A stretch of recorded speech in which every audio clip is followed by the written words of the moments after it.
Yo voy a presentar brevemente al autor del libro que hemos elegido para esta tercera sesión, ¿no? La tercera sesión del Club de Lectura de los miércoles, que es Rafael Ballesteros, al que muchos seguro que conocéis por su actividad literaria y docente y política y de todo tipo. Rafael Ballesteros nació en Málaga en 1938 y es licenciado en Filosofía y Letras por la Universidad de Granada. Catedrático de instituto, profesor invitado en multitud de universidades en España y fuera de España. Ha sido diputado constituyente, presidente de una comisión del Congreso de los Diputados y ha publicado diversos estudios de crítica literaria sobre autores como Pérez Estrada, Vicente Núñez, Ricardo Molina, La Bordeta, etcétera, además de artículos en diversas revistas y editoriales especializadas. Además de su labor literaria como autor de novelas, de la que ahora hablamos brevemente, es autor también de varios libros de poemas, como Las Contracifras, de 1969, Testamenta, de 1992, Los Dominios de la Emoción, de 2003, y en diferentes editoriales, entre 1983 y 2002, ha editado los 4 libros que comprueben su poema Jacinto. En cuanto a las novelas, su primera novela se titula La imparcialidad del viento y es de 2003, si no me equivoco. Con la generación del Centro de la Generación del 27 editó Huerto Místico y, entre otras publicaciones, tiene también Cuentos Americanos, esta novela de la que vamos a hablar hoy, que es del año 2006, creo que es. 2006. Y la última novela, si no me equivoco, es de 2009, ¿no? Que la publicó RD Editores y se titula La muerte tenía la cara azul, que fue Premio Andalucía de la Crítica en este año, en 2010.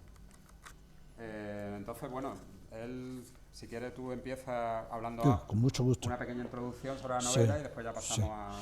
Bueno, les voy a decir a ustedes, aparte de agradecerles la presencia aquí, claro, decirles a ustedes que la novela se llama Los últimos días de Tomás de Quincy, porque ese fue el título inicial de la novela que inicialmente pensé que podía escribir sobre Tomás de Quincy. Cayó en mis manos hace muchos años el libro del diario de un inglés comedor de opio, ¿no? Que es un libro tan atractivo, tan absorbente, tan interesante, tan bien escrito, ¿no? Y volví hace 10 años o 12 a leerlo, esta vez en una edición ya comentada y con más cuidado, con más atención. Y después empecé a leer otras cosas de Tomás de Quincy. Me fue interesando cada vez más el personaje, ¿no? Por lo que significaba, por lo que, en fin, por algunos detalles que están aquí también en la novela, etcétera, etcétera. Entonces fui leyendo diferentes novelas, diferentes publicaciones de él, y leí un libro que se llamaba Los últimos días de Immanuel Kant. Y entonces él hace una figuración, Tomás de Quincy hace una figuración como si él fuera un alumno aventajado de Kant, que está dando clase de filosofía, y él es un alumno aventajado y consigue pues que Kant, que los miércoles o los viernes o los martes, no recuerdo, que hacía una comida en su casa en la que invitaba a un alumno y a algunos otros profesores, a alguna persona invitada, etcétera, pues este chico va, naturalmente, embobado por ir a la casa y a comer con Immanuel Kant. Y a Immanuel Kant le interesaba el punto de vista de él, porque era un joven brillante de la universidad, y claro, le interesaba el criterio de la juventud, digamos, para su formación y sus criterios, etcétera, sus propios criterios. Entonces, Tomás de Quincy escribe falsamente, porque era imposible por las fechas de uno y de otro, como si él fuera el estudiante. Y cuenta entonces los últimos contactos de él con Kant, ¿no? Y entonces escribe Los últimos días de Immanuel Kant. Entonces, yo pensé, digo, sería interesante escribir Los últimos días de Tomás de Quincy. Es decir, voy a buscar algún momento propicio de la biografía de Tomás de Quincy para ser yo un alumno o un sobrino o un primo o un amigo o un conocido que se introduce en su vida particular, en su vida más íntima, en su vida más viva, y después ese chico, que soy yo, falseando también fechas, naturalmente, pues entonces escribo los últimos días de Tomás de Quincy. Y empecé la novela desde ese criterio. Estaba en Edimburgo y yo iba a Edimburgo, un estudiante de Manchester o de no sé qué, iba allí y me lo encontraba en un casino donde él iba de verdad por allí, en esos dos pubs, donde él pues seguía con su opio, etc. Y entonces pues me ponía a hablar con él, así empezaba la novela. Es decir, yo era un chico joven, un escritor joven que se acercaba al maestro y conseguía pues quedar en una cita continua, digamos, en la que yo iba trasladando mi vida, porque mi vida en ese momento era el contacto vivo con él. Y entonces empecé a escribirlo, y aquello no me gustaba nada, ¿no? No hay, como ustedes se pueden imaginar, no hay mayor fracaso que el que a los 100 y pico de páginas se da cuenta de que eso no marcha, no es creíble, no me lo creo yo, es imposible, esto no va. Y entonces abandoné, bueno, pues, no sé qué escribí, no sé, está. Pero después pensé, voy a volver a una biografía, una buena biografía de Tomás de Quincy, y voy a ver qué perspectivas me abre, porque el personaje me interesaba mucho. Al final, leí lo que yo creo que es la mejor biografía de él, la leí con mucha atención, tomé muchísimas notas, y en un momento determinado, eso ocurre muchas veces, y si alguno de ustedes escriben, pues se darán cuenta de que eso es verdad, ¿no? De pronto se enciende una luz, ¿no? Esa luz se enciende siempre que se está trabajando, ¿verdad? No se enciende gratuitamente, siempre que se está trabajando, y si se está trabajando mucho, mejor, más pronto se enciende, y con más luz, y con más potencia. Y pensé, las personas fundamentales en Tomás de Quincy son 4. Voy a hacer la novela desde la perspectiva de esos 4 personajes: su amante, su mujer, su madre, su padre, y una última reflexión que añadí al final sobre su propia vida, sobre sus últimos días, para darle también sentido al propio título de la obra, que yo no quería cambiar. De manera que ahí, y termino, porque tenemos que hablarlo todos, ese es el sentido de esta reunión, no que hable yo solo, pero entonces hay muchas cosas biográficas reales, naturalmente, aquí, muchas, y otras que no lo son, que son meramente imaginativas, de lo que según ese encuentro y esas personas con las que se encuentra, o ese padre, o esa madre, o esa novia, o esa amante, esa mujer, ¿no? Y es una mujer absolutamente impresionante, que a mí me parece que se ha quedado pequeño como personaje por la grandeza que tiene. Es una mujer, en fin, para quitarse el sombrero. Pues naturalmente viene reflejándose la vida, los contactos reales, los problemas reales, y otros naturalmente son absolutamente ficticios y imaginativos por mi parte, con relación sobre todo al padre, que hay una sexualidad extraña ahí, ¿verdad?, en el padre, que no se corresponde con la verdad, por lo menos en la biografía no había nada de esto, y algunas otras cosas más, ¿no? De esto. Pero hay también muchos detalles muy concretos, muy importantes, de calles donde verdaderamente se encontraron Ana, ¿no?, su amante, y Tomás, y sitios donde en el campo pues se encontró con su mujer. Yo tengo incluso la fotografía de la época, el daguerrotipo de la casa de su mujer, ¿no?, de la casa antigua que tenían los padres, Ginap, y los paseos, y desde ese daguerrotipo se ve el sitio donde yo imagino que se encuentran por primera vez, porque está bajando con su bastón Tomás hacia la casa, ¿no?, y allí lo ve la chica y se queda deslumbrada por esa esa elegancia natural, ¿no? Esa manera de mirar cuando se acerca y esa manera de hablar, la voz, y hay como una luz que se enciende también en ella, en ese primer encuentro, ¿no? Y entonces, repito y termino, hay cosas que se corresponden con la realidad, aunque naturalmente novelada, esa realidad novelada, y otras que no, son absoluta y totalmente invención y responsabilidad mía. Y a partir de este momento, pues ustedes me preguntan lo que quieran, comentan lo que quieran, etcétera. Pues empezad vosotros, si queréis, no sé, cualquier cosa con la que queráis empezar. Bueno, yo, más que una pregunta, sería una apreciación, además la acaba de nombrar y viene al pelo que la haga, ¿no? Y es, a mí quizá una de las cosas que me han parecido más inquietantes para empezar en la estructura de la novela es, mi pregunta es, ¿por qué coge 4 voces o 4 puntos de vista, bueno, 5 con el de él mismo, y lo pone precisamente en primera persona? Sí. En vez de coger a un narrador, esa parte, eso a mí me arrastraba a la novela, precisamente porque hablaban desde el punto de vista de ellos. Me ha parecido una cosa... Ese es el sentido de ponerlo en primera persona, ¿no? Yo he escrito, casi todo lo que he escrito, termino escribiéndolo siempre en primera persona, porque es una manera de darle intensidad a la narración, ¿no? Y también verdad, ¿no? Y te obliga a ser mesurado, ¿no? Una cosa es que tú seas espectador de unos hechos y otra cosa es que la persona que hace el hecho y que interviene en el hecho o sufre el hecho, el acontecimiento, explique qué es lo que le pasa y qué es lo que siente, ¿no?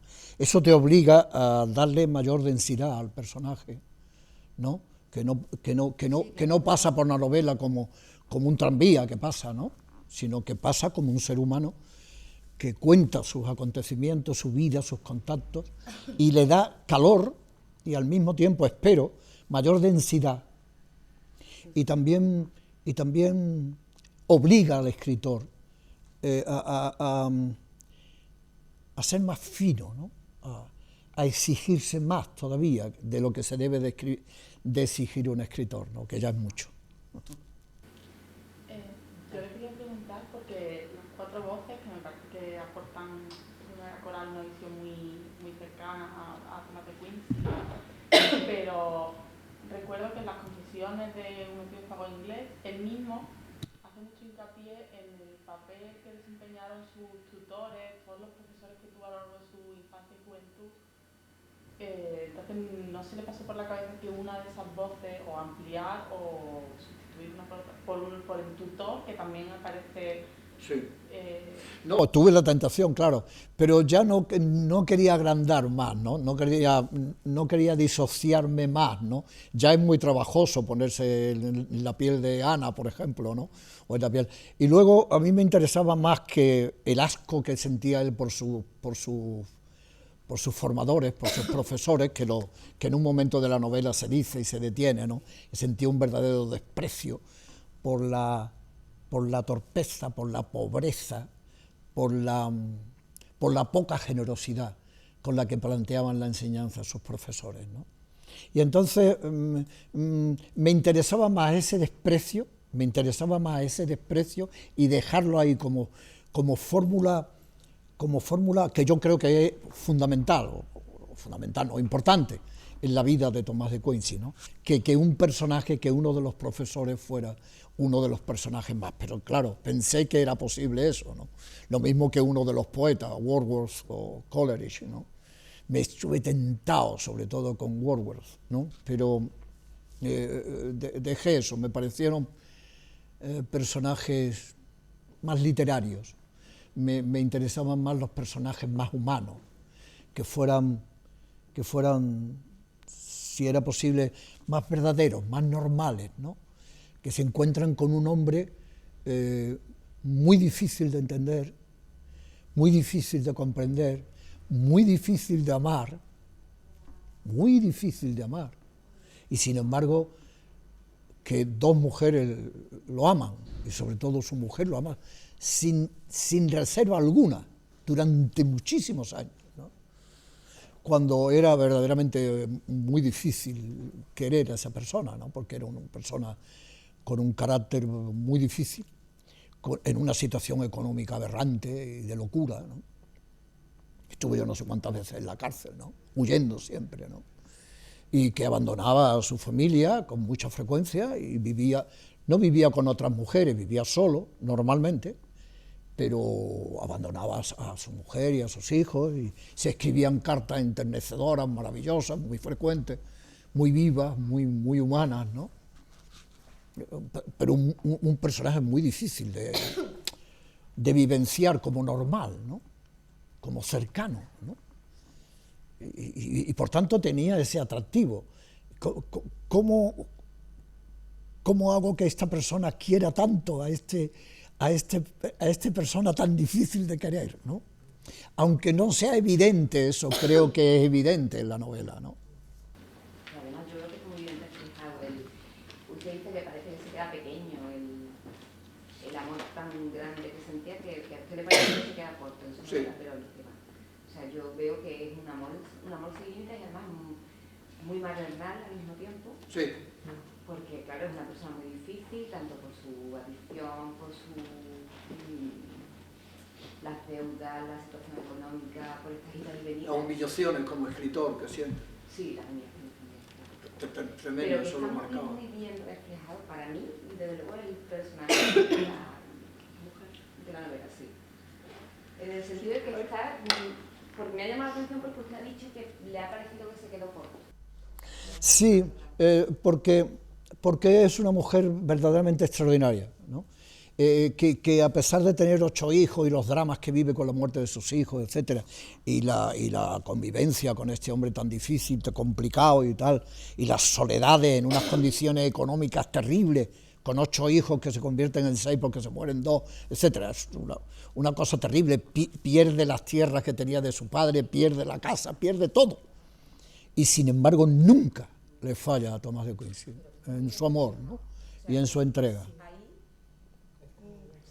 Lo que ocurre es que he intentado, porque fue así además, parece, históricamente, ¿no? He intentado que lo que ocurre en esta chica, que está viviendo parcelas determinadas, pero muy vivas del romanticismo, de una actitud en que los sentimientos marcan la impronta de la vida, ¿no?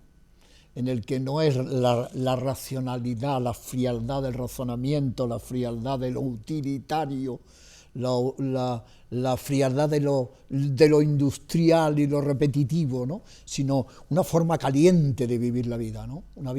Una forma entregada de entregarse a la vida, ¿no? Eso está en el ambiente, está en la poesía de Wordsworth, está en la poesía de Coleridge, y menos en él porque era un tipo, los románticos eran socialmente, digamos, de izquierdas, querían cambiar la sociedad, querían cambiar los sentimientos, querían redoblar los esfuerzos para cambiar las estructuras sentimentales, todo. Y sin embargo él es un hombre muy conservador, es un hombre muy conservador, que afortunadamente, dice, no ha salido de las islas, ¿no? Y no se ha contagiado de esos salvajes franceses, ¿no? Que le cortaron la cabeza al rey, etcétera, ¿no? Que son personajes que nada más que están discutiendo cosas que no sirven para nada. Cuando la vida hay que buscar la utilidad, y el esfuerzo tiene el sentido del esfuerzo, le da su sentido lo útil que sea, mientras que los otros, los sentimientos descubren la verdadera vida. La vida utilitaria y apagada, pues no es la vida está en cuanto se ama, y la naturaleza está cuando estallan las tormentas. Ese tipo de actitud romántica está en ella cuando lo descubre y lo ama, ¿no? Ese encuentro con, porque las notas la dan en el cerezo. Romántica al principio, porque ella, cuando lo vio a él, le llamó la atención porque era muy distinguido y ella quería parecerse a su vecina. ¿Qué? Romántica. Sí, claro. Sí, pero además en los encuentros en el establo hay bastante romanticismo por parte de ella, ¿no? Claro, hay una pasión, es decir, la belleza está en la entrega a la pasión, ¿no? No es refrenar la pasión y ponerla en términos de utilidad, sino es dejarse abandonar por él. Esa es la actitud inicial del romanticismo, ¿no? Y entonces ella entre otras cosas, si usted se ha dado cuenta de eso, entre otras cosas se encuentran en la noche, siempre, no se ven, y sin embargo lo que le deslumbró a ella es la elegancia, pero en la elegancia no lo ve, esa elegancia no lo ve en el establo por la noche, es la pasión, ¿no? Es la pasión, y aparte del descubrimiento de la sexualidad, ¿no? De la sexualidad que él debe de articular bien como respuesta humana, ¿no? Eso se adivina, ¿no? Que él la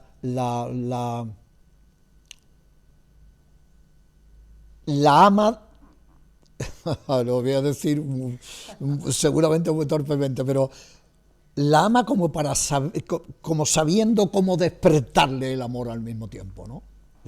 Ese amor que busca no la entrega, sino que sea recíproco, ¿no? Y si es más, si yo pongo 7, que la otra persona ponga 9, ¿no? Esa es la actitud que está en el fondo de él. Él pide los sacrificios más terribles, como el de la almohada, por ejemplo, ¿no? Cuando se ahoga, ¿no? Porque buscábamos una madre, parece que... Sí, sí, en algún momento es una madre, ¿no? Femenino no lo veo tan positivo, ¿eh? O sea, es un personaje que no podría existir hoy día en Occidente, afortunadamente, ¿no? Claro. Un personaje de aquella época, Claro. incluso había mujeres mucho más liberadas en aquella época. Claro. O sea, lo veo un poco así. Es un personaje que es que la entrega, él es Sin reserva. de un egocentrismo que es que echa para atrás, ¿eh? O sea, todo lo que relata él en el último capítulo, digo, pero si es que, bueno, a ella la nombra un par de veces así como que buena era, que maja y tal, pero parece que es que están hablando los demás de otro ser del que habla él mismo, ¿eh? Cuando habla de sí mismo. No, él dice un momento en que No, su él mujer, reconoce. Peggy, ¿no? Como la llama Sí, él, sí, Peggy, sí. ha sido la luz de su vida, Sí, etcétera, sí, etcétera, dice. pero la luz de su vida, pero la dejaba ahí tiradita con 8 niños, No. con todas las deudas, sin hacerle ningún caso, porque él se iba a Londres y ella la dejaba allí donde fuera. Y bueno, quería insistir un poco en eso, que ese personaje tan amoroso, no es un personaje realmente, para mí es un personaje negativo, es un personaje masoquista, lo que más que es fruto de la época, ¿eh? Y bueno, yo creo que en esta época creo que no haya mujeres así, o espero que no las haya, que no haya mujeres. Bueno, Los los telediarios están llenos. Hay muchas mujeres que aguantan mucho, pero tantísimo. Es que es tremendo, ¿eh? Sin un duro, sin un... Bueno, Las que aguantan los golpes un día detrás de otro. Claro, ya, desde luego. Claro. Pero vamos, y luego encima un señor tan enfermo sobrevive a todo el mundo, sobrevive a sus hermanos, sobrevive a su mujer, sobrevive a todo. Yo cuando leía la última parte... A mí, aparte del hecho de que el libro me ha encantado, me ha parecido muy bien narrado, muy poético, me han gustado mucho los personajes y me ha gustado muchísimo el de Anne, porque realmente es una mujer también muy de la época, una víctima absoluta de la época, ¿no? Marcada absolutamente, a su pesar. Pero Thomas, cuando habla de sí mismo al final, a mí, hombre, sí, por supuesto, tiene que ver un poquito, ¿no? con la mujer, habla de ella, con muchísimo cariño, la mujer de su vida, su amor, sus niños, también él sufría cuando se moría alguno y así.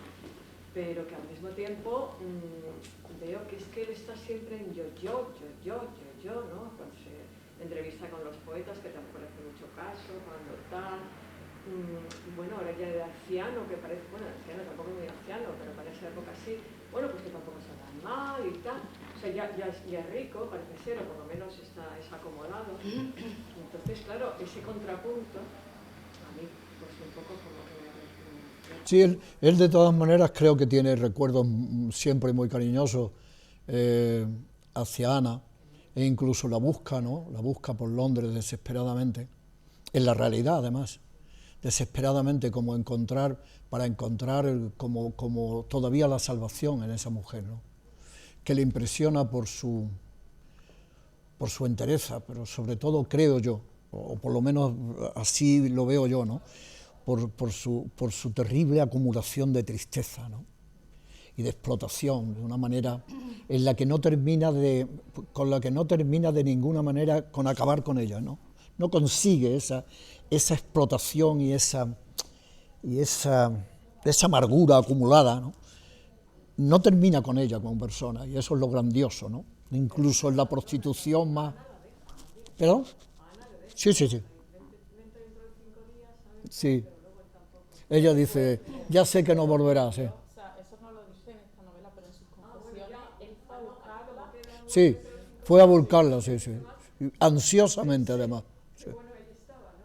Pero ella, supongo que No, yo me imagino que ella moriría muy probablemente a los pocos años, ¿no? Porque una chica en la vida de prostituta en Londres de principios del siglo XIX, eso, el término de vida sería inmediato, ¿no?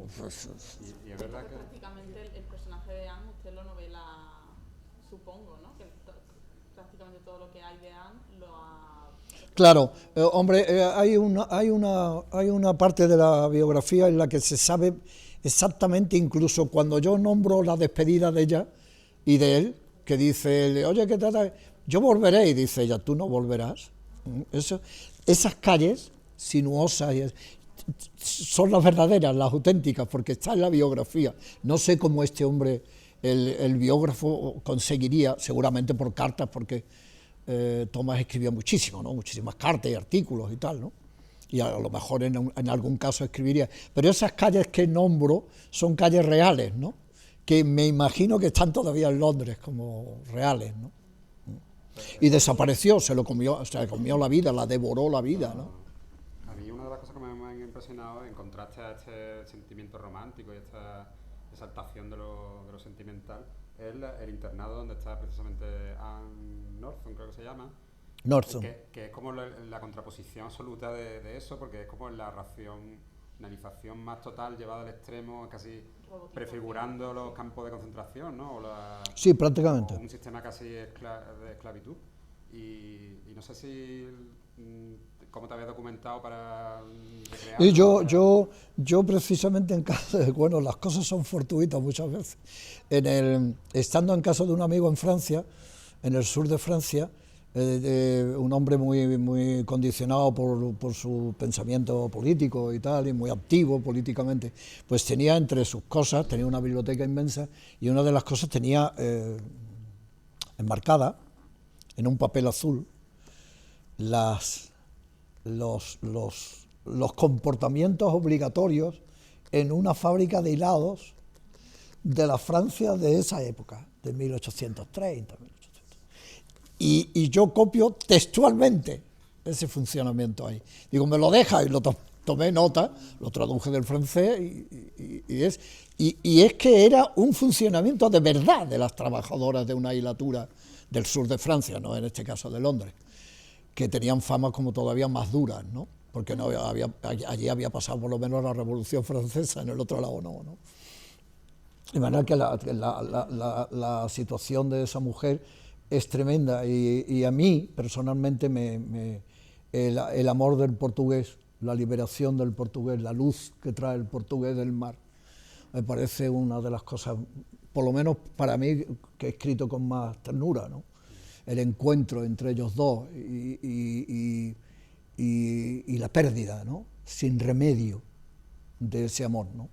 Que se va sin saber cuándo va a volver, sabiendo que ya no va a volver, o sabiendo que si vuelve no la encontrará, es decir, habiéndolo perdido definitivamente, ¿no?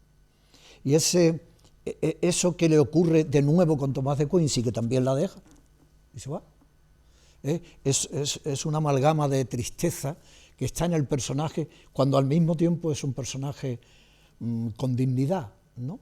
A pesar de estar tan castigada, ¿no? Creo que es una persona con dignidad, ¿no? Y es el personaje que quizá a mí más me ha interesado. Y si se nota eso en la novela, pues entonces me alegro mucho, ¿no? Porque está escrito con mucho cariño, sí, mucho cariño. A mí me llama la atención cómo parece que te metes más en las ellas, en la mujer, que en el hombre. Es que las mujeres eran más interesantes que los hombres. Entonces y probablemente ahora. Pero para un hombre, a mí me resulta Sí, es difícil. eso de Sí. verte en ese alma femenina que parece que... Sí, A mí son las voces que más me han llegado, las de las mujeres. ya. Y en un, digamos, algo femenina del principio del siglo XIX, que ya, a mí me parece que está muy cuidado el que no chirríe, ¿no? El que la mente que está hablando o la personalidad que está hablando sea de una época y no de esta, ¿no? Y Sí, a mí eso me parece sí. que está muy bien conseguido. Sí, eso es trabajo, ¿no? Eso es leer mucha literatura de esa época, ¿no? Y conseguir ese ambiente y esos sentimientos, ¿no? que afloran en las novelas de la época, ¿no? También en la propia literatura de Tomás de Quincy, ¿no? Pero efectivamente las mujeres, empezando por la madre es mucho más interesante que el padre, ¿no? Y Ana es más interesante que Tomás de Quincy en ese momento, y la mujer, la esposa, pues es un personaje que para mí es grandísimo, ¿no? Aunque tiene ese punto de vista posible, ¿no? De demasiada entrega, ¿no? De demasiado fervor. Sí, porque las entregas deben de estar en función de la entrega de los demás, ¿no? De alguna manera, ¿no? Y él se entrega a esta mujer y le da lo que es capaz de dar, que es muy poco, ¿no? Muy poco. Él le da más a la literatura y a otras cosas, y a otras preocupaciones literarias, etcétera, y económicas, ¿eh? Y al opio, claro, al opio, que también al mismo tiempo le da unos sufrimientos terribles, porque yo no quería exagerar, ¿no? Pero le da unas pesadillas tremendas. Digo que a mí me ha llamado mucho la atención esa parte, porque para mí también está bastante bien trabajar, realmente esa ansiedad que está continuamente ahí, aparte ya del tema de la muerte que está continuo, pero sí, él está siempre entre, igual que el duerme vela del opio, está también entre la vida y la muerte, ¿no? Sí, lo que se le escapa, sí. Y te digo que está muy bien retratado, ya te vamos, no sé. Y yo me leí bastantes libros sobre el opio y sobre la droga, ¿no? Y luego tuve la oportunidad de hablar con un especialista, ¿no? Largo y tendido, y le pregunté muchas cosas, ¿no? Y me explicó muchas cosas del opio, ¿no? Los resultados del opio malo y del opio bueno, del opio caro y del opio barato, ¿no? El compra siempre es barato, claro. Y al principio se mascaba, ¿no? Era una pastilla, pero que se vendía en el estanco.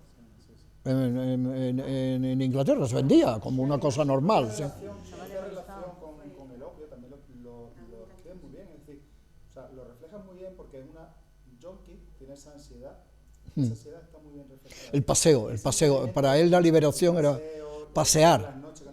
Todo eso es muy certero. O sea, a mí eso me ha llamado bastante la atención. El horror al cuarto de baño, digamos, ¿no? Era terrible. Realmente en Tomás de Quincy, ¿no? Era una prueba diaria terrible. Era tan legal que hasta generó una guerra con China, ¿no? Ah, claro. Que ahora no decimos, ¿no? El narcotráfico, estaba el turco, estaba el chino, había diferentes niveles. Ah, claro. Él al final termina por hacer un líquido, ¿no? Que es el láudano, que todavía hay algunas medicinas que tienen el láudano, ¿eh?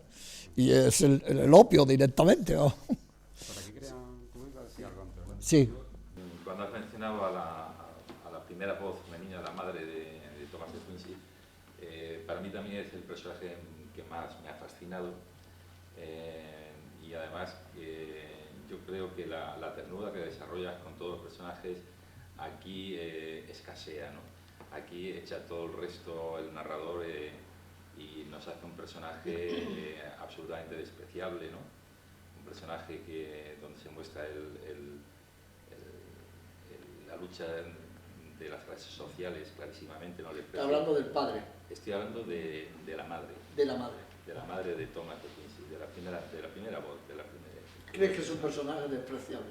Creo que es un personaje despreciable, es un personaje que la actitud que tiene para con los hijos, para con el marido incluso, yo creo que tiene algo de Emma Bovary también este personaje, ese gusto por la música, pero vamos, muy discutible como lo pone de manifiesto el marido en una frase absolutamente definitiva, ¿no? En ese fragmento. Bueno, aparte de eso, no quiero dejar de escapar esta intervención para agradecerte toda mi gratitud por depararnos grandes ratos de felicidad, porque hacía tiempo, yo soy un gran lector y creo que aquí hay muchos grandes lectores también, y hacía tiempo que no leía una novela que que me llegara tanto. No sabes Más allá de los personajes, de las historias, coincido contigo con qué pormenor está, eso es lo que hace todo creíble, todos los aspectos, ¿no? Sino que todo eso está conseguido con medios literarios, es decir, con una palabra certera, bella. Siempre se nota que aquí hay un poeta detrás y muchas gracias. Sí, yo te lo agradezco a ti, las palabras. Sí, yo lo que sí puedo asegurar es un trabajo, ¿no? Lo más honesto y lo más riguroso posible. Y diferentes versiones y muchas horas de trabajo. Y intentando conseguir un ritmo, ¿no? Y un tono, un lenguaje, ¿no? Que diera cabida a muchos sentimientos y que no cerrara a los personajes, sino que los dejara amplios, ¿no? Que los dejara vivos, ¿no? Y que, por tanto, el lector pudiera encontrarse con unos personajes que viven, no que están disecados, ¿no? Yo no diría que la madre es un ser despreciable, y me extraña mucho que lo hayas dicho, y me ha dicho, hombre, he hecho un personaje que para una persona acostumbrada a leer y con sensibilidad, por tanto, y tal, le parece despreciable. Es posible, ¿no? Es posible. Lo que sí es, desde luego, desgraciada, ¿no? Cree siempre que la vida está más en el gesto que en el interior. Tiene la dignidad de querer soñar, de no quedarse con una realidad pobre, pero desde luego que le limpien bien las criadas previamente todo, porque cuando está todo limpio y ordenado es cuando yo puedo soñar, ¿no? Hay una cantidad de egoísmo tremendo, incluso en una pareja que yo puse también en la novela El máximo de cariño, que era los dos que son tutores de los niños, ¿no? Los dos pobres desgraciados, que ella explota sin piedad, desde luego. Pero luego hay una tristeza, ¿no? Cuando van a ese baile de fracaso vital, que ella vive de verdad, aunque se ponga un sombrero, ¿no? Muy bonito y diga que la música le encanta y tal, pero hay como un fracaso total. Y entonces una persona que fracasa no es una persona despreciable. ¿Entiendes lo que quiero decir, no? Porque el fracaso limpia lo despreciable de las personas, porque sufren, ¿no? Y el sufrimiento del fracaso humano nos debe de dar siempre un respeto, ¿no? Y el máximo desprecio del marido es cuando le dice, no es una sinfonía, es un preludio, ¿no? Como diciendo, ya está bien, ¿no? Esta algarada de ensueños y de violines quédate en la realidad, ¿no?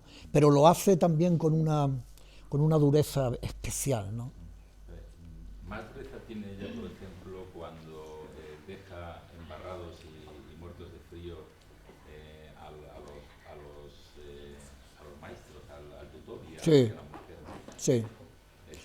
Sin piedad, ahí no hay piedad porque hay la diferencia de clase, ¿no? O el apartamiento que tiene con respecto a la relación entre los hijos, ¿no? Sí. Pero también la actitud con relación a la madre, que le molesta sus sueños porque grita y porque se queja, también es de una dureza y de una frialdad terrible, ¿no? Lo importante para ella es soñar, es decir, evadirse de la realidad, ¿no? Yo creo que describe perfectamente la educación victoriana, porque ahí hay una educación victoriana del padre y la madre increíble. Sin duda. Ella fracasada, intenta todo eso, vivir de alguna manera, porque no está de acuerdo con Salvarse como sea. Exacto. Y el padre no, el padre sigue siendo el victoriano, utilista, Sí, 100%, absolutamente. Sentimental, no tiene sentimiento ese señor, nada más que eso que por lo visto es ese detalle de la chica que contempla, que no es real, según ha comentado usted. No es real. Pero ese victoriano descrito, yo me creí que estaba en el siglo, viviendo al lado de ellos y diciendo qué horror, qué alegría que vivo aquí. Hay una venganza por parte del novelista con su muerte, ¿no? el novelista se venga de ese utilitarismo, ¿no? Sí, porque es tremendo, ¿no? La mujer no lo conoce, viene tan vencido. Y en todo ello se describe esa educación, hasta en el mismo Tomás. Claro, porque yo creo que es el el resultado de claro, un principio educativo eso es disonante para él, asentimental, no tiene sentimiento ni la madre ni el padre, cada uno va por lo suyo. Aborrece él, pero es que cuando un niño se cría en un ambiente, se le está intimidando. Hay incluso una sexualidad tan extraña, hay como, me interesaba, a ver cómo lo explico, por supuesto que él compra eso y le pone debajo de eso, por supuesto, pero hay como un orden que está establecido y que este hombre es incapaz de romper. Es decir, le han dicho, usted a esta chica la puede ver desnuda a 17 centímetros, pero no la toque. En teatro, ¿no? Sí, sí. ¿Eh? En teatro, es casi Sí, hace una representación, claro. Y él no la toca. Que podía haber dicho, bueno, vamos a negociar un poco más y por lo menos la toco. No la toca. Y por tanto los locos hermanos, en fin, ultracatólicos, ¿no? Pues pueden darse la satisfacción de que su hermana es virgen a pesar de todas esas cosas. Tanto hay también como una burla de esa virginidad, ¿no? y de esos sentimientos tan cerrados, ¿no? Tan imposibles de aceptar, ¿no? No digo de respetar, en fin, de aceptar. Me parece que hay una sensibilidad, no sensibilidad, sensible, una narrativa súper sensible desde el principio. No sabe cuánto le agradezco que me diga usted eso. Emociones se sienten, emociones cuando se sienten, ya sea el coraje, ya sea la alegría, ya sea que hay todas las emociones las va cantando, se van viviendo, al menos yo las he vivido. Hay cosas que son difíciles de resolver, ¿no? Que uno se da cuenta y si alguno de ustedes escriben, no lo sé, pues tienen que saberlo, ¿no? Es decir, yo creo que hay una dificultad esencial del escritor, que tiene que vivir el escritor y que tiene que superar, como sea. Naturalmente, la inicial, y en fin, que no hay que detenerse en ella, es el dominio de su lengua, ¿no? El dominio de su lenguaje, ¿no? Capaz de darle una fineza, una autoridad, una densidad al lenguaje que, en fin, y son creo que en el diccionario de la Academia de la Lengua hay 86.000 palabras, ¿no? Con esa ha escrito Cervantes y escribimos nosotros, ¿no? Con 80 y tantas mil palabras, no hay más. Y el dominio de esas 80 y tantas mil palabras es lo que te hace un escritor digno o no. Y un escritor bueno, no digamos nada. Y entonces, eso es lo fundamental, creo yo, el dominio de ese lenguaje, y eso se consigue pues leyendo con mucha atención, exigiéndose el máximo, exigiendo el máximo rigor cuando te planteas escribir, no repetir lo fácil, no irte a lo útil, etc. Pero la otra dificultad es que, claro, el escritor es un ser imaginativo, ¿no? que se obsesiona con Tomás de Quincy, por ejemplo, en este caso, y puede estar 2 años pensando en su figura, ¿no? 2 años, día y noche, trabajando. Claro, si es un hombre una persona relativamente imaginativa, como tiene que ser un escritor, ¿no? Aunque hay escritores muy poco imaginativos y son magníficos, ¿no? Eso no quiere decir nada. Pero siendo imaginativo, la segunda dificultad es no perderse. Es decir, cada vez que uno imagina a Anna Northun y se embauca en su personaje y la piensa y se despierta y sigue pensando, ¿y cómo va vestida? ¿Y cómo anda? ¿Y cómo mira? ¿Y qué pelo tiene? Aunque luego no la describa uno, pero la tiene que hacer carne, etc. Bueno, pues todo eso te abre una posibilidad, y te abre otra, te abre otra. Ella coge un tranvía y se enamora de un tío del tranviario. No, eso no. Ella coge un caballo y se fuga. Hay posibilidades continuas en todos los personajes que irradian con más fuerza si los personajes tienen fuerza y entidad. Y por tanto, si consiguen un personaje con entidad, con sustancia, con vida interna, se disparan las posibilidades. Y uno dice, me pierdo, este personaje se me pierde entre una aventura, otra aventura, otra aventura, le pasa esto, le pasa lo otro, le pasa lo otro. Y digo, no, el escritor tiene que cortar, esto no, y escoger lo que es más coherente con la vida que tú mismo has levantado. Y lo que al lector, siempre pensando en el lector, le puede ayudar a vivir esa vida con intensidad y con verdad. Y ese es el fuelle.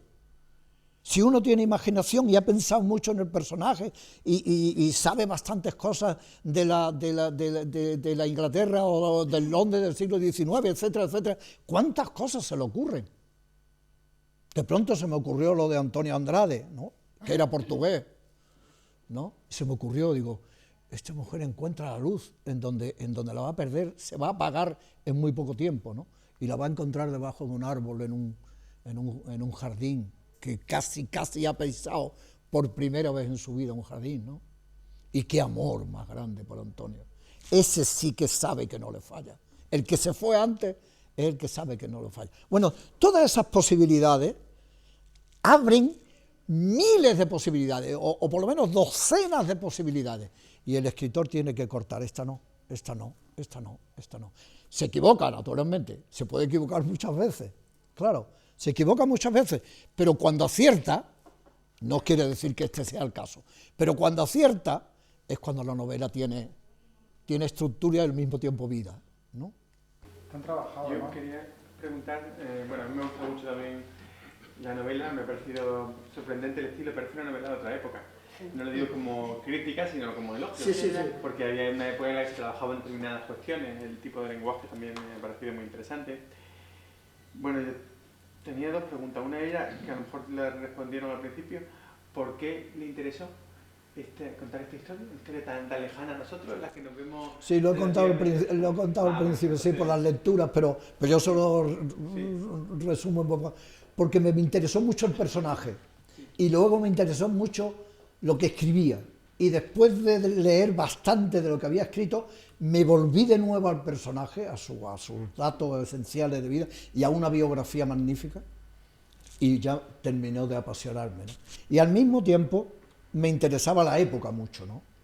Es decir, una época de donde fluye todo lo que ha significado la Revolución Francesa en una sociedad que, por un lado, Revolución Francesa, romanticismo, acepta y está en los personajes como una invasión vital, el romanticismo, en algunos de los personajes son verdaderas actitudes románticas, y en otros hay un sentido del utilitarismo y de la frialdad objetiva, del racionalismo puntilloso, por ejemplo, en el propio Tomás de Quincy y en el propio padre, ¿no?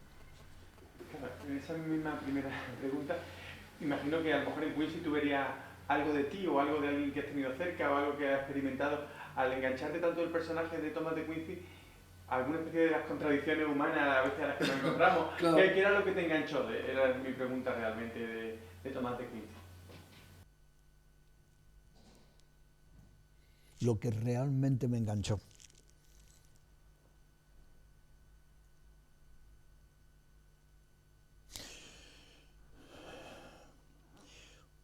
La humillación. ¿La humillación? ¿Sí? ¿Cuál es la humillación? Es un personaje que humilla, pero que se siente tremendamente humillado también. Para mí es un personaje de una humillación callada, que tiene que ver, humilla a su mujer, pero hay detalles que donde pone el corazón lo humilla. Lo humilla Coleridge, lo humilla Wordsworth, que le llama enano, ¿no? Coleridge le dice, este enano, ¿no? Ahí viene el enano, porque al parecer él era muy pequeño, ¿no? Muy pequeñito, y tenía la boca destrozada por el opio, y era un personaje no agradable. Yo tengo daguerrotipos de la época, hay un momento en que yo consigo tres retratos suyos que lo expreso en la novela al final, ¿no? Y uno de ellos lo tengo en donde yo trabajo sobre un cristal en una mesa y por debajo lo tenía puesto. Tomás de Quincy lo miraba cuando estaba escribiendo y decía, Tomás de mi vida. Pues hay ahí con los escritores recibe una humillación absoluta. La humillación de su vida respecto a su situación económica, como huye en el funeral de su hijo, es una humillación terrible, ¿no? Y hay una humillación sentimental, que yo lo pongo en un momento como muy velado, pero que me parece que yo he imaginado a lo largo de la novela que ese es un golpe fundamental en su vida, fundamental, de humillación de los sentimientos más dignos que tiene, que consigue despertar en algún momento, que es cuando su hijo se está muriendo, ¿no? Lo está acompañando día y noche, día y noche, día y noche. Cuando el hijo se va a morir ya ciego, con llagas en los ojos y tal, levanta la mano buscándolo y es cuando él se ha ido. Pero vuelve a tiempo y le da tiempo a tranquilizarlo. Sí, pero la actitud es que el hijo lo busca, ¿no? Cuando él no está. Para mí eso es lo que más calor he puesto en esa figura, ¿no? Ese momento para mí, digo, un padre que vive eso con un hijo, es la humillación, entiendo humillación, entiendan ustedes, ¿no? Es la humillación de un sentimiento limpio y profundo, ¿no?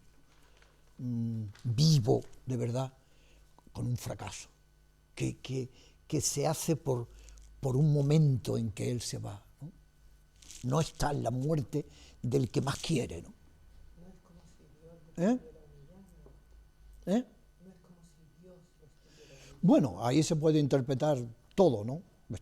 Como si hubiera una justicia divina, ¿no? Pero vamos, no es mi caso, en la novela no está eso, ni está ese planteamiento, ¿no? Hombre, porque hay, bueno, yo no sé si la palabra humillación es la real, ¿no? La más acertada, ¿no? Hombre, cuando una persona, cuando un ser humano pone muchas cosas de su vida en juego, en un acto, y ese acto es un fracaso, ¿no? E incluso sirve de burla para los demás, ¿no? Es una humillación terrible eso, ¿no? ¿Más la dignidad que la humillación? Sí, bueno, la dignidad está relacionada, claro, claro. Al mismo tiempo, hay una reflexión muy interesante sobre el escritor, que yo comparto plenamente, que hace en algún momento hace Fernando Pessoa, que hace una diferencia entre la vanidad y el orgullo. Y hace una distinción que es válida, que puede iluminar en algo lo que yo y los que ustedes escriban sentimos, ¿no? O debemos de sentir, ser un motor fundamental en nuestra escritura, ¿no? En nuestro esfuerzo por escribir, que es el orgullo. Él diferencia que la vanidad está relacionada fundamentalmente con el valor que los otros nos dan. Y entonces, bueno, eso nos puede servir de beneplácito, de alegría, nos valoran positivamente, valoran nuestra inteligencia, ¿verdad? Y entonces pues yo me siento contento y pagado. O es una inversión que yo he hecho para ser respondido favorablemente, ¿no? Pero el orgullo es algo que está relacionado con un sentimiento de uno mismo, con uno mismo. Y es el orgullo de entregarse a una causa como la de escribir con toda intensidad y toda verdad, y todo rigor, y toda entrega, con el máximo esfuerzo. Ese es el orgullo del escritor. Y eso es lo que Pero él lo tenía, ¿no? Claro, pero es otra humillación porque no tienen ningún éxito. Y cuando publica algún artículo, es un artículo que no le pagan. Y es una cosa terrible, terrible.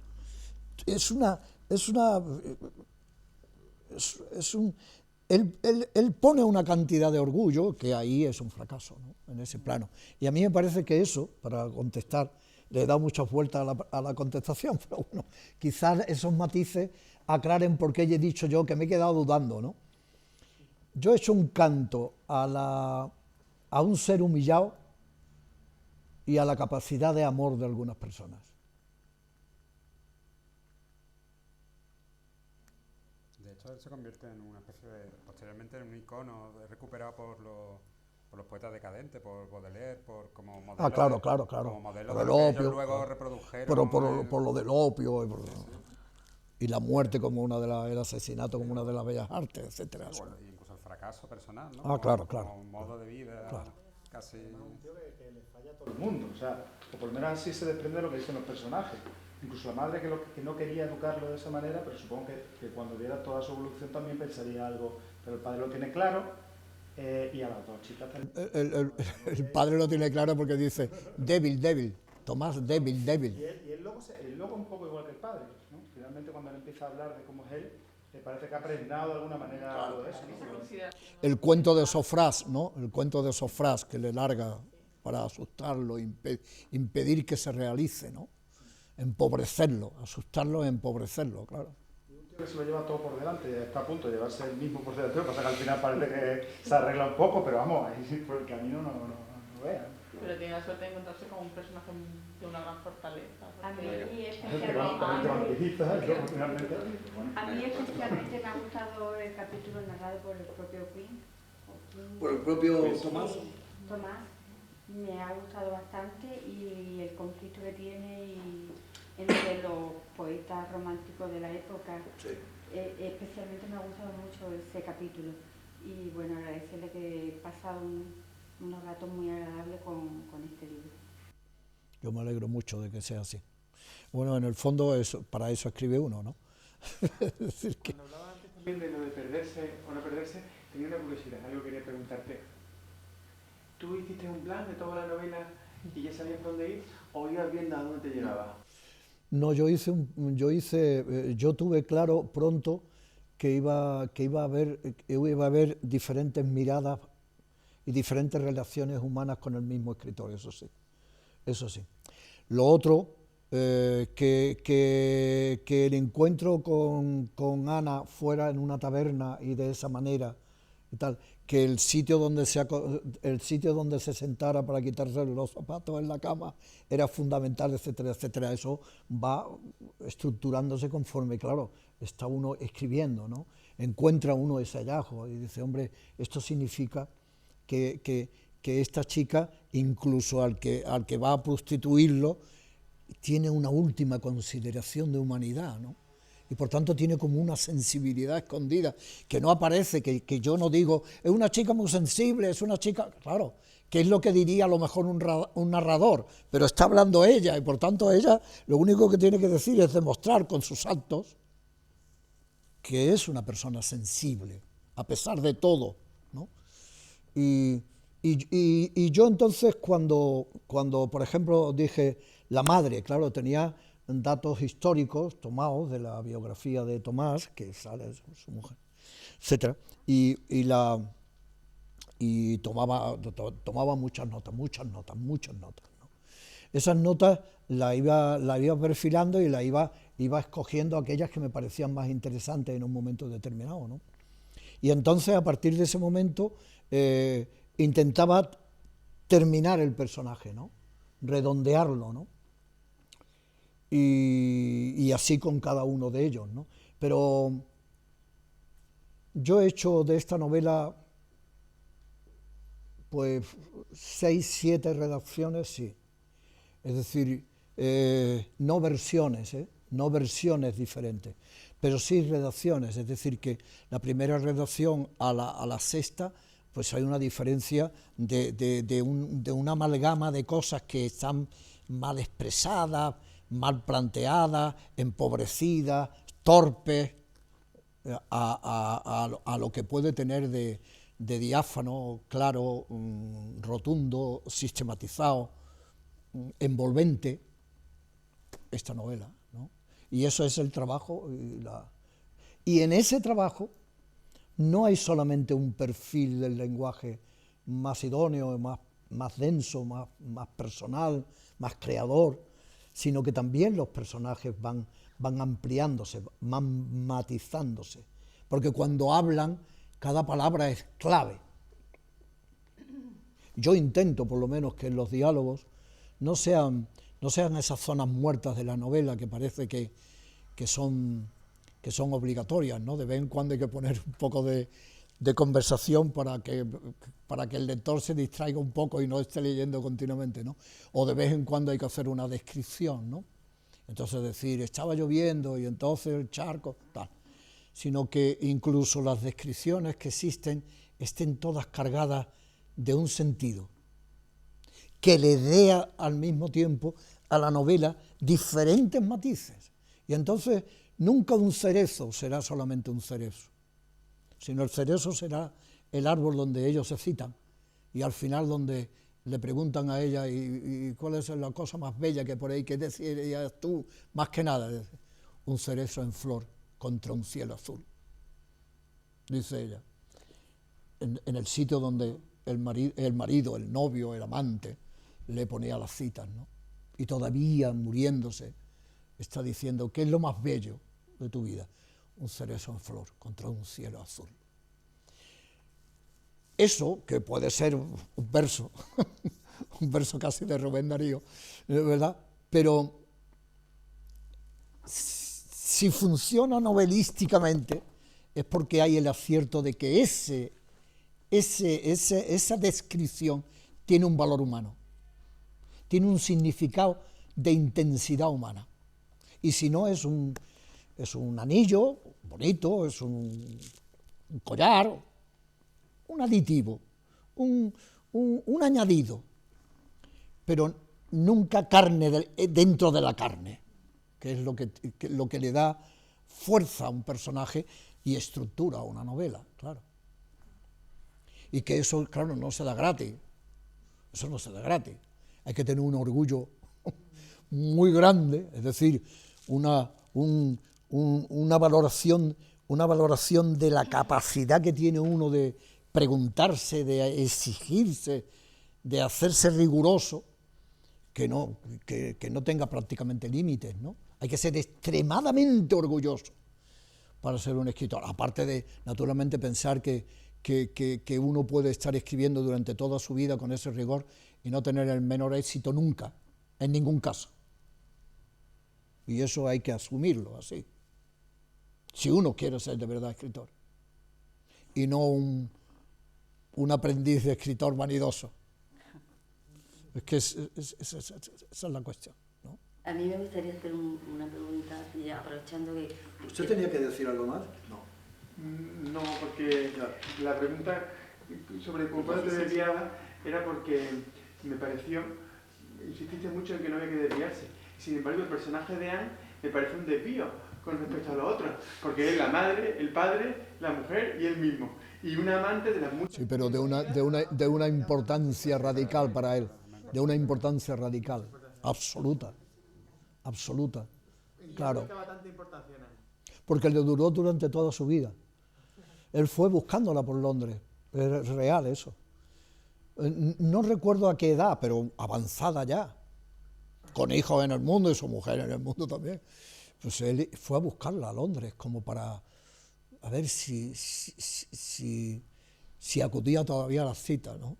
De las 6 de la tarde, de la de esta, ¿no? De Anne Norton es de la que más veo que pueda haber una novela. O sea, algún día habrá una novela de los últimos días de Anne Norton. Porque, no sé, y además, como lectora quería felicitarle porque eso que usted ha estado diciendo antes, que ha procurado de buscar siempre hilar fino, todas las versiones que ha hecho para buscar la palabra exacta, la caracterización a través de objetos sencillos. en el personaje en el que yo más claramente veo eso. Y lo veo en algo tan llamativo como la bolsita roja que lleva, que le da su tío, que dice ella, veré tu regalo el día que me encuentre muy sola. Y ella no llega a abrir, a lo largo del relato de Anne, no llega a abrir nunca ese atillo rojo. Nunca se encuentra sola a pesar de todo, porque está Antonio de Andrade, el portugués es el que le da la vida para el resto de su vida, le da la vida para el resto de su vida. Qué dureza, sí. Lo que intento ver antes de la experiencia de la agilatura en ese personaje que tiene unos padres que viven tan duramente, ¿no?, tan terriblemente, en una experiencia tan terrible y tan humillante, ¿no?, es que ella se convierte, ella sube al establo para ser espectadora, y entonces tiene la capacidad de no entregarse al dolor y a la miseria, sino de salirse para ser, en algún caso, y desde una perspectiva muy cercana, pero desde una perspectiva también contempladora. Y por tanto ese contemplar la realidad con sentimiento, con sensibilidad, es lo que le salva siempre. Cuando ve a Antonio de Andrade no se le escapa. Están cantando 4 o 5 portugueses, pero es Antonio de Andrade. Ese es el que quiero yo para mí. Están todos cantando, están todos borrachos, él también, pero es ese y no otro. Y eso de ser espectadora, pero al mismo tiempo con capacidad para coger parte del espectáculo y a intervenir, es lo que la hace grande, ¿no? Es la que la salva, ¿no?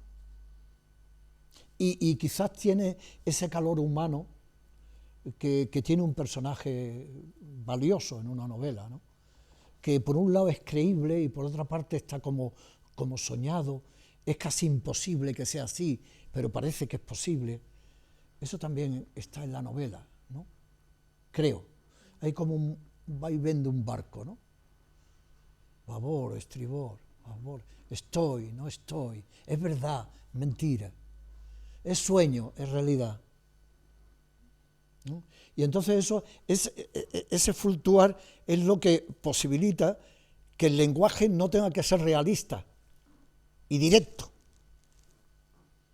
Si estuviera contando los hechos y no hubiera ese bamboleo de contradicciones humanas, entonces no cabría, no sería posible en esa estructura meter un lenguaje que tiene un cierto contenido poético, lírico, ¿no? Es imposible, rechinaría, diría, bueno, esto es como si se pusiera poético Pío Baroja, ¿comprende? Que es otro planteamiento de la novela, absolutamente diferente. Incluso Benito Pérez Galdós, pero en fin, digo Baroja, con conocimiento, digamos, de causa. Perdón, es verdad que se me ha olvidado. Que, por ejemplo, el personaje se ha pasado de soslayo sobre él, ¿no? Y a mí, sin embargo, es uno de los que más me ha enganchado. Curiosamente, quería, aprovechando que todos habéis leído la obra, ver si habéis llegado a esta conclusión. Me refiero a Linda, la sobrina de la que está de la cámara, la sobrina de la mujer del socio. Sí. Es un personaje que yo no sé si está ahí como excusa para que se vea la doble moral de esa época. También, claro. También, pero sin embargo, ¿por qué digo esto? Porque es que termina, es un personaje que yo he ido leyendo la obra y me he quedado con ganas de saber más de él, es secundario y tal, pero como tú terminas aquí, cuando la tía lo llama, que ella está a punto de desnudarse, y dice, Linda, Linda, y el cuerpo de la chica desaparecía detrás de la puertecilla, y entonces sí, ahora me miraba a los ojos suplicándome algo que nunca supe descubrir. A mí eso me ha inquietado, sí, pero sobremanera. Sobre todo también no eso de desaparecer, que detrás de aquello que habría, ¿no?, detrás de aquella puertecilla, porque no es una puerta, es una puertecilla, es decir, que salgo a un sitio que no se sabe bien a dónde es, y luego ella mira, ¿no?, ella mira al personaje, que el personaje se las trae, ¿no? Sí, ahí hay también, hombre, yo no quiero que ningún escritor quiere que ningún personaje esté vacío, ¿no?, de significado, ¿no?, y de entidad. Todos los escritores deseamos que todo esté vivo y sea significativo. Ya. Como autor y yo como... Esa sí que es humillada, ¿eh? Esa sí que es humillada. Esa sí que es humillada. Humillado. Pues no parece que sufra mucho, ¿no? Ella lo hace como regodeándose. Sí. No, porque, claro, pero es la que alimenta a la familia, claro, es la que alimenta a la familia, ¿no? Pero, ¿te parece un poco de humillación lo de los hermanos en la iglesia? Sí, pero cuando se va desnudando, pero no sé, yo lo he conservado así porque estaba previsto pensar que lo hacía con gusto. Claro, pero es que verás, es que eso es consecuente, no sé si me aprovecho de lo que tú dices, ¿me entiendes? Pero eso es consecuente porque es un bamboleo, uno no sabe, pero bueno, ¿está asqueada? ¿Está humillada? ¿O le gusta que este hombre sienta esa adoración por su pecho? Que se quede absolutamente embobado, una persona tan mayor, con tanto respeto, que me da de comer a mí, a mi familia, y que espero que no se vaya nunca, porque entonces que voy a comer. Y que al mismo tiempo, entre comillas, entre todas comillas, no entre comillas, sino entre 200 comillas, me respeta, porque no me toca. Porque yo puedo después decirle a mi hermano que soy virgen, total. No te han tocado, no me han tocado, seguro, vete a confesar, vete a comulgar, ¿no? Y entonces, claro, pero hay como en ese personaje un decir, me ama, este depende de mí. Yo tengo un atractivo sobre este hombre. No tengo mucho atractivo, pero sobre este sí. Y por tanto me satisface. Me humilla, pero me satisface. Ese es el bamboleo. Porque la vida es así, ¿no? Porque además es verdad que él estaba enamorado de ella, de Linda. Bueno, enamorado no sé. Embebido sí. Enamorado en el sentido que se iba a la India y el penar que tenía Claro. era que iba a estar mucho tiempo sin verla. Así, yo me acuerdo que me divertí mucho escribiendo el encuentro entre la mujer y él diciéndole que no se iba porque tenía muchas maletas, ¿no? Parecía que él era de él y que no quería porque dependía de la mujer y lo que estaba era que la pena que tenía de separarse de ella, de Linda. Claro, porque una vida tan útil, tan vacía, tan útil, que tiene a la semana, los miércoles, tiene una satisfacción, ¿no? Igual que los sábados el opio de tomate. Pero es que ahora el tío llega a decir, me horrorizaba en la soledad que me negaría, ¿no? Es que son todos unos hipócritas, en realidad, ¿no? Claro, hay mucho en esa sociedad, ¿no? En esa sociedad, ¿no? De yo, la madre, yo sueño, soy espiritual y fíjate cómo trata a las criadas, ¿no? Es cómo trata a su propia madre, ¿no? Cómo es incapaz de asumir una situación en la que el hijo pequeño dice yo voy a ver a la abuela que ha muerto, la voy a ver, y es incapaz de estructurar una respuesta a eso, ¿no? No sabe qué hacer con la vida, ¿no? Entonces se refugia en el sueño, allá voy, ¿no? Una cosa, bueno, ya una tontería, pero era lo que es verdad que está muy trabajado, se nota un montón, porque se nota que son unos personajes muy reales. Y este pequeño detalle que decía, que parece que nos hemos ido X tiempo cuando no había cámara, se la has puesto delante y de vez en cuando bajan la guardia, ¿no? Y eso es una de las cosas que también me ha gustado bastante. ¿Sabes? Que es como que se desnudan realmente, ¿no? Y que, aunque ellos intentan mantener ahí su historia, pero de vez en cuando se les va... Sí. Y eso está muy bien. Vamos. Bueno, yo me alegro de que veáis un trabajo, ¿no? Porque efectivamente ese trabajo existe. Ese trabajo existe. Cuando los amigos me preguntan, ¿qué? ¿Escribe? Yo les digo, no sé si bien o mal, pero escribo mucho. Es decir, que sí en mi vida, ¿no? Hubo un coloquio entre una Susan Sarandon me parece que era. Bueno, y Borges, que tenía mucha gracia, porque uno decía, hay escritores que el discurso con el que quieren identificar su trabajo y tal, es el del sufrimiento, ¿no? El del sufrimiento, no de la alegría vital de crear, de sentirse creador y tener ese orgullo del que hemos hablado, ¿no? Sino que como si fuera una prueba de sufrimiento terrible. Y Borges, la otra, pues estaba como llorando del sufrimiento terrible que hacía, porque yo sufro mucho escribiendo. Y le dijo Borges, yo sufro mucho más cuando no escribo. Y es verdad. Es decir, cuando uno está escribiendo una novela, por ejemplo, o un poema, y lleva bastante tiempo trabajando en él, ¿no? Y afina cada palabra y cada sentimiento para que tenga una verdad humana en la distancia que necesita todo poema para tener la intensidad apropiada, ¿no?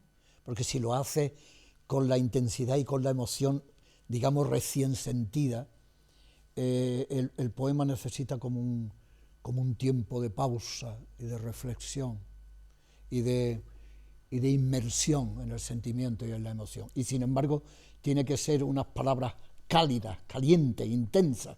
Esa es la batalla. Ese es el vaivén de la poesía, todos tienen vaivén, ¿no?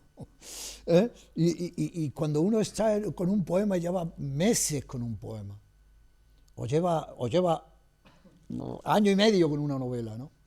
Y de pronto se te viene abajo todo lo que has hecho. Es una cosa, entonces sí que es terrible, ¿no? Porque claro, y uno no encuentra la salida, porque empezó, yo creo, cuando eso se produce, es que la equivocación es de raíz. La equivocación es de planteamiento, de raíz. Quiero decir muchas cosas cuando fundamentalmente quiero decir una, caso de un poema, o quiero decir lo que no sé decir, lo que no soy capaz de decir porque no lo trabajo lo suficiente como para hacerlo, y estoy traicionándome a mí mismo porque busco el efecto y no la intensidad, porque busco el truco y no el rigor, etcétera, etcétera. Es así, uno lo siente, ¿no? Uno lo siente, dice, no, este no es el camino, esto no es. Esto es fácil, esto es directo, esto no tiene ningún esfuerzo humano detrás de esto, y por tanto no tiene vibración humana, es que es así, sale así, y es verdad. Uno puede entender claramente cuando un ser es apasionado con su propia escritura, ¿no? Creo. Con respecto a tus novelas, ¿de qué forma sientes la evolución? ¿Perdón? Con respecto a tus novelas anteriores, ¿de qué forma sientes la evolución? A lo mejor no está muy claro lo que te digo. Sí. ¿Te gusta mucho más esta que las otras por cómo has trabajado el lenguaje? Si le tienes más cariño a la primera, por ejemplo, la primera. No.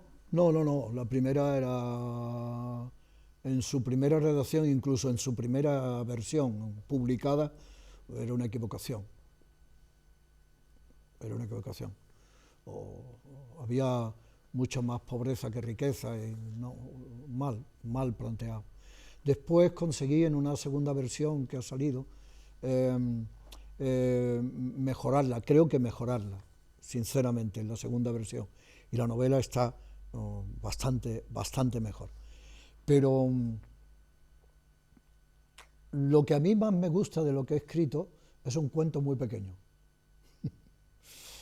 Y sin embargo, pues en lo último que he publicado, pues tiene, pues no sé, es un compendio de 5 novelas. Y por tanto, pues son 1000 páginas o 1000 y pico, ¿no? Que he escrito a lo largo de 14 o 15 años, por ahí, ¿no?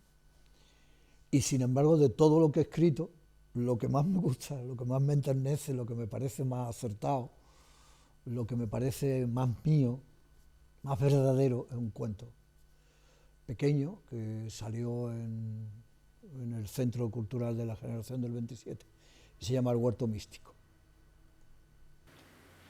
Yo no sé, quería hablar de mi propia opinión sobre el libro, pero bueno, ya se ha dicho mucho. De todas formas, ya que se habló de los personajes y no voy ahora a repetirlo, ¿no? Me ha gustado mucho cómo está planteada y estructurada la novela, el hecho de observar un personaje desde distintas miradas, que es muy curioso, cómo se complementa, cómo se influyen esas miradas una a otra. Y yo la verdad es que cuando empecé a leer el libro te lo digo honestamente porque además es que estaba hablando muy honestamente como escritor y me gusta mucho oírte porque me encanta, vaya, que me encanta lo honesto que está haciendo en incluso lo que acabas de decir, el hecho de decir mi primera novela fue una novela que no tenía que haber sido de esa manera, que eso lo reconoce muy poquita gente, ¿no? Me parece una cosa interesante. Al principio cuando empecé a leer el libro me parecía como una especie, al ver el lenguaje del narrador, no de los personajes, sino los personajes están en su época, pero el narrador lo puedes tú situar de otra manera si quieres, ¿no? Cuando vi la forma de narrar que tenía, o sea, que es como antigua, decimonónica, me pareció como una suplantación. Es decir, porque además me explico por qué. Hace años leí una novela de un escritor en donde utilizaba una técnica muy parecida a esto, es decir, utilizaba por una excusa el hecho de que había un narrador que hablaba en una clave antigua, digamos, pero después de leerla, que estaba muy bien escrita, yo me di cuenta, y después lo compartí con otras personas que lo leyeron, que era una verdadera suplantación, es decir, era simplemente un regodeo en su capacidad de poder hablar de esa manera y que pareciera lo que parecía, ¿no? Y no tenía realmente sentido, era simplemente un regodeo, ¿no? Entonces yo al principio me vino a la cabeza eso y digo, ay, esto me chocó porque me parecía una suplantación porque me recordaba a la otra, pero después me di cuenta, y eso es lo que yo creo que lo has mencionado tú también y me encanta, que es una verdadera caracterización del lenguaje. Ha caracterizado y está muy bien caracterizado el lenguaje hasta el punto de que cuando pasas de las 2 primeras páginas te metes ya, te sumerges en esa forma de narrar que te recuerda tanto a otros escritores de siglos pasados, ¿no? Y te vas metiendo en ese tono y es tan increíble, está tan bien hecho. Y después la estructura, en realidad yo creo que la modernidad está más en la estructura en sí, que en la forma de narrar, que me parece una cosa muy interesante. Juegas con las dos cosas, pero sin embargo utilizas como esa técnica narrativa que está elegida profeso y además que es casi necesaria narrativamente para hacer lo que tú quieres, que me parece magnífico. Tú sabes como escritor el interés que tiene para que eso no sea una suplantación, el tono, ¿verdad? El tono, la música, ¿no? La música que envuelve las palabras, ¿no? Y que le da una unidad, pero al mismo tiempo un desarrollo, ¿no? Y una credibilidad, aunque parezca que no, es la música también. ¿No? Quiero decir que es muy fácil ahora decir simplemente narro como un escritor de tiempos A y bueno, y es como eso, una suplantación y no es eso, es decir, es una necesidad narrativa para lo que tú querías hacer y me parece magnífica, además que supera esa linde y me parece una habilidad extraordinaria. Podría haber caído en el pastiche que se llama, ¿no? Efectivamente, es que está muy bien, está muy bien.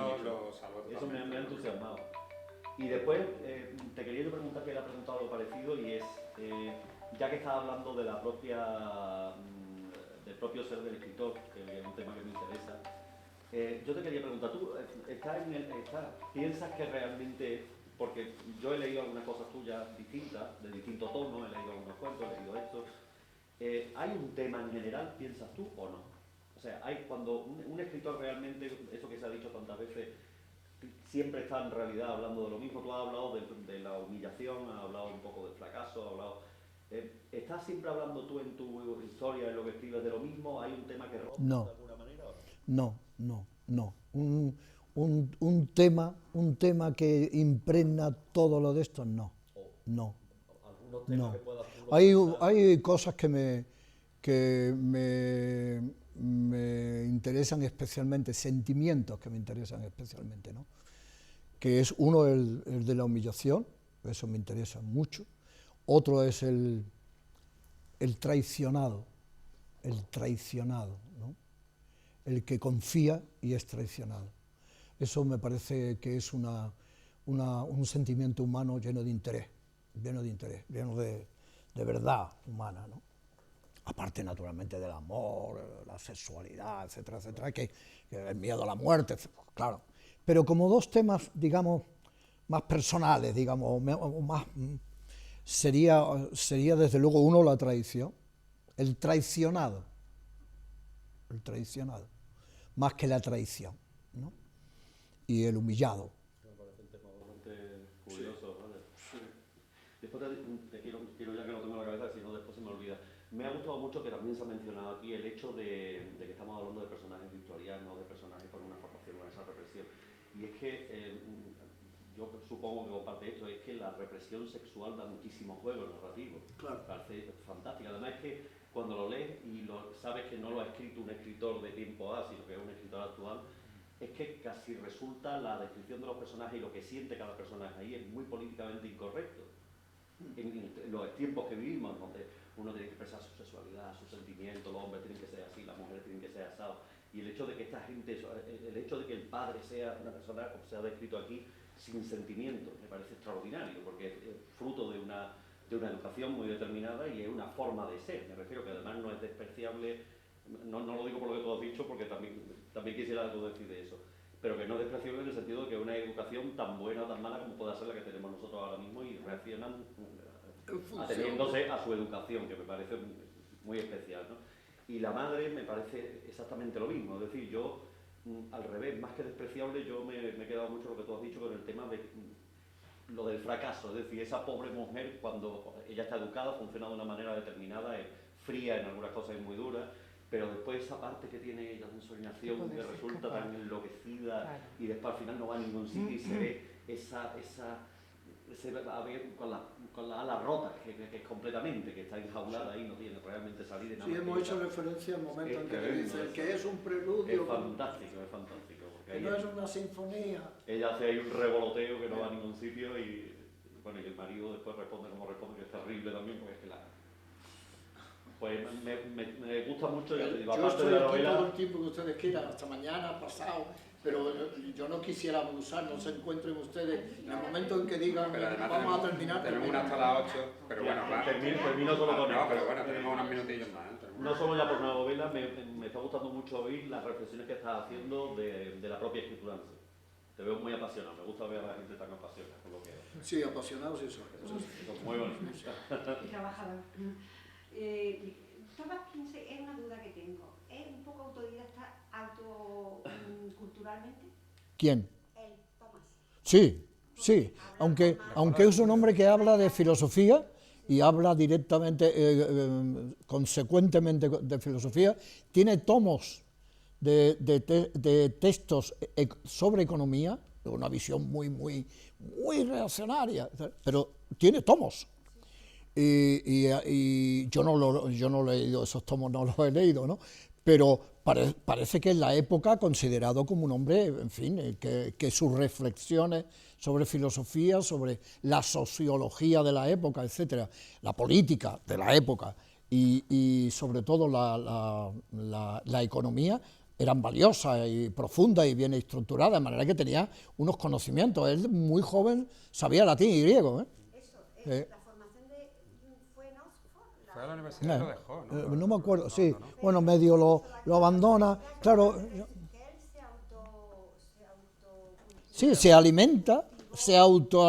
Un poco un intelectual ya en el sentido moderno, ¿no? Una persona que vive ya de lo que publica, que sí, a la vez está eso.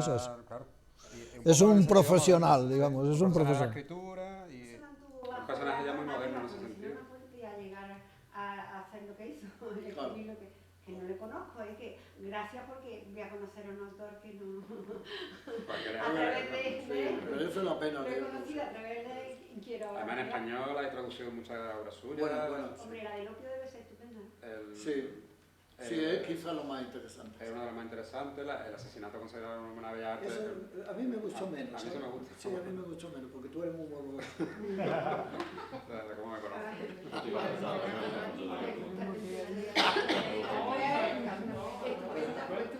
En lo que ha aludido de los procesos creativos, no me queda muy claro, me ha quedado clara la postura de Borges, pero la tuya no me encanta. Yo no sé si tú has hecho referencia después a que lo que más te ha gustado en tu vida, de lo que has escrito, ha sido un cuento corto. No sé si eso tiene relación con que eso te haya significado más esfuerzo que cualquier otra obra. O sea, Los procesos creativos los procesos creativos generan mucho sufrimiento, lo sabe cualquier persona que sea creativa, pero hay luego una relación posterior entre cómo ha sido ese proceso creativo de la obra. ¿Se tiene más afición o más afección a la obra que más esfuerzo te ha costado hacer? ¿O no necesariamente? No está relacionado con las horas que te has tirado trabajándola. Pero sí con algo que uno siente como un acierto global. Aquí hay un acierto global de todo, es decir, de los personajes, del ambiente, de los valores descriptivos, de los valores de intensidad espiritual, ¿no? o sentimental. No, en los personajes está todo redondo y es como una sinfonía o un preludio o una soleá a la guitarra, pero es coherente, está cerrado. Y ese cuento que yo lo escribí en condiciones muy especiales y con mucha carga emocional y tal, lo siento como muy redondo, como lo que me ha salido mejor el orfebre que cree que ese es el anillo mejor que ha hecho en su vida, ¿no? Eso lo siento. Es lógico que eso lo siente uno más fácilmente en la obra pequeña, ¿no? Que en una obra muy extensa, porque claro, la plenitud, entendéis lo que quiero decir, ¿no? Que te guste plenamente una cosa, pues de alguna manera tienes que abarcarla un poco, ¿no? Es decir, que sea abarcable, ¿no? Y que no sea un tomo de 1000 páginas, porque es más difícil no encontrar fisuras, no encontrar torpezas, no encontrar que se va la música, ¿no? El violín está desafinado, esto está desafinado, esto está mal construido, ¿no? Mientras que lo pequeño, algunas veces, es mucho más redondo, mucho más las pausas de los personajes en la acción que se desarrolla, en la acción que no tiene que empezar en un momento determinado y terminar en un momento determinado, ¿no? Sino en la acción en su desarrollo, el lenguaje con el que se estructura, la música que lo rodea y la ambientación que se rodea, está cargado de efectividad humana, de intensidad humana, de verdad humana, de acierto humano. Y eso es verificable, creo, eso uno ve, esto es lo mejor que yo he escrito. Pero eso es un sentido estético, o sea que uno claro. Lo palpa con dedos, digamos, Pero no es este el que más he trabajado, este el que más... porque puede ser el mayor fracaso, ¿no? El que más has trabajado. No te sale, ¿no? Tú no ves que... Yo estoy seguro que podemos estar aquí 2 horas más, pero como bien os he dicho hace un momento, tenemos un acto a las 8 que os recomiendo que os quedéis porque es bastante interesante. La presentación de la última novela de Pérez Andújar, que se me ha ido el nombre, el título. No, el título no sé, tampoco yo sé. Es una novela que acaba de publicar en Editorial Tusquets, que está ambientada en las misiones pedagógicas. De hecho, se va a proyectar una película corta de Valdelomar sobre el mismo tema. Y yo creo que, si os apetece, va a ser dentro de un momento. ¿Imágenes de Valdelomar de que grabó él en las misiones pedagógicas? Sí, creo que sí, que está relacionado con el tema. Y nada, pues simplemente eso. Yo quiero agradecer mucho me ha encantado. Que Rafael haya estado aquí con nosotros y que más quiere un escritor que... Bueno, yo creo que lo leen, se la ha pasado muy bien también. Pero nosotros, pues yo creo que todo el mundo sabe, estamos contentos de haberte tenido aquí, de haber comentado un libro que yo creo que en general ha gustado mucho y yo creo que es sincero, ¿no? Porque que sepan ustedes que estoy a su absoluta disposición. Sí, probablemente, pues seguro que más adelante igual contamos contigo para otro lo que queráis, absolutamente.